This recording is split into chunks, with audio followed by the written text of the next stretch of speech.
World wide గా box office దగ్గర first extended weekend complete అయ్యే టైం కి తెలుగు రాష్ట్రాలలో 147 కోట్లకు పైగా గ్రాస్ మార్క్ నందుకొని దుమ్ము దుమారం లేపిన ఓజీ మూవీ వరల్డ్ వైడ్ గా బాక్సాఫీస్ దగ్గర 230 కోట్ల లోపు గ్రాస్ మార్క్ ను సాధించి సెన్సేషన్ ను క్రియేట్ చేసింది. ఇక సినిమా బాక్సాఫీస్ దగ్గర వరల్డ్ వైడ్ గా 5వ రోజు ఫుల్ వర్కింగ్ డే టెస్ట్ లోకి ఎంటర్ అవ్వగా తెలుగు రాష్ట్రాలతో పాటు వరల్డ్ వైడ్ గా మంచి హోల్డ్ నే ఓవరాల్ గా చూపించిందని చెప్పాలి. తెలుగు రాష్ట్రాలలో ట్రాక్ చేసిన సెంటర్స్ ను బట్టి సినిమా బాక్సాఫీస్ దగ్గర అటు ఇటుగా 7.5 కోట్ల నుండి 8 కోట్ల రేంజ్ దాకా గ్రాస్ ను వసూలు చేసే ఛాన్సెస్ కనిపిస్తూ ఉన్నాయి. ఫైనల్ ఆఫ్లైన్ టికెట్ సేల్స్ లెక్కలను బట్టి కలెక్షన్స్ లో కొంచెం అటు ఇటుగా మార్పులు ఉండవచ్చు. ఇక Karnataka, rest of India, overseas అంతా కలుపుకొని 2.5 కోట్ల రేంజ్ లో గ్రాస్ మార్క్ ను సినిమా అందుకునే అవకాశం ఉన్న నేపథ్యంలో వరల్డ్ వైడ్ గా సినిమా ఇప్పుడు బాక్సాఫీస్ దగ్గర 5వ రోజున 9.5 కోట్ల నుండి 10 కోట్ల రేంజ్ దాకా గ్రాస్ మార్క్ ను సాధించే అవకాశం కనిపిస్తూ ఉందని చెప్పవచ్చు. ఈ రోజు సాధించే కలెక్షన్లతో సినిమా తెలుగు రాష్ట్రాలలో 150 కోట్ల గ్రాస్ మార్క్ ను దాటేసి 155 కోట్లకు అటు ఇటుగా గ్రాస్ ను దక్కించుకునే అవకాశం ఉందని చెప్పవచ్చు.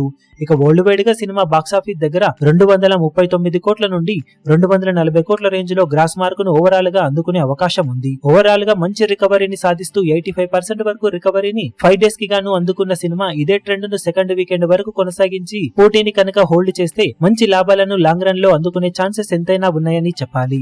ఇక టోటల్ గా సినిమా 5 డేస్ కి గాను సాధించే ఏరియాల వారి కలెక్షన్ వివరాలు ఎలా ఉంటాయో చూడాలి. ఈ వీడియో మీకు నచ్చినట్లయితే లైక్ చేయండి, షేర్ చేయండి, ఛానల్ ను సబ్స్క్రైబ్ చేయడం మాత్రం మరవకండి. ఏ చిన్న అప్డేట్ ను మిస్ అవ్వకూడదు అనుకుంటే బెల్ ఐకాన్ ను ప్రెస్ చేయండి.